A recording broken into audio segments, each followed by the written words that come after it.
दिल्लींतल्यान आप आनी पश्चिम बंगालांतल्यान तृणमूल काँग्रेस सारकिल्ले नवे पक्ष जर गोंयांत वेंचणूक लडोवपाक शकता तर आमी गोंयचे एकदम शेजारी आसात. शिवसेना नवे नितळ चेहरे गोंयाक दितले. 22 ते 25 सुवातांचेर तरी आमी वेंचणूक लडटले. ह्या फावट युती करचे ना म्हूण थारायलां.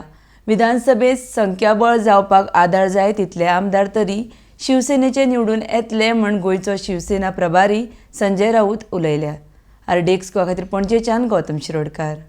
या वेळेला आम्ही पाहतोय गोव्यामध्ये जरा नेहमीपेक्षा जास्त धुळा उडालेला आहे. नेहमीप्रमाणे गोव्यात निवडणुका आली की इकडून तिकडे तिकडून इकडे असं उड्या मारण्याचे राष्ट्रीय कार्यक्रम सुरू होतात.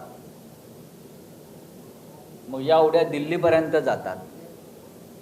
यावेळेला या उड्यांची मजल ही पश्चिम बंगालपर्यंत गेली. अगदी कलकत्त्यापर्यंत या उड्या गेल्या. चांगलं आहे, अखंड देश आहे, कोणी कुठे उडी मारू शकतो. पण त्यातून गोव्याला काय मिळणार? प्रत्येक वेळेला निवडणूक आली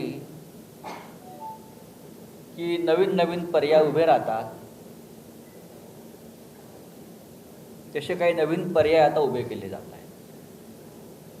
आनंद आहे, पण शेवटी गोव्याच्या जनतेच्या मनात असेल तेच होईल. गोव्यासमोर असंख्य प्रश्न आहेत. किती प्रश्न सुटले हे कोणीच सांगू शकत नाही. त्याच्यामुळे आम्ही निवडणूक आली म्हणून नाही, निवडणूक असो अगर नसो, एक कमिटमेंट आहे इथे काम करण्यासंदर्भात. शिवसेनेने ठरवलं आहे यावेळेला आघाड्या आणि युत्या टाळायच्या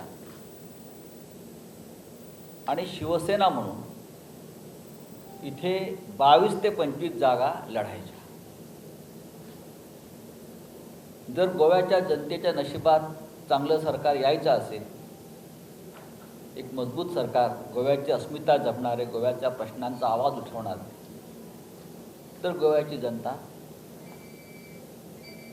ही शिवसेनेला चांगल्या प्रकारे मतदान करून शिवसेनेचे आमदार हे गोव्याच्या विधानसभेत निवडून पाठवेल. बाजूला महाराष्ट्रात शिवसेनेचं राज्य आहे, शिवसेनेचे मुख्यमंत्री आहेत, उद्धव ठाकरे मुख्यमंत्री आहेत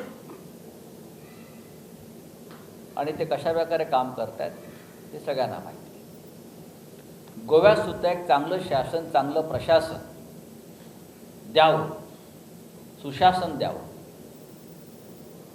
ही आमची भूमिका.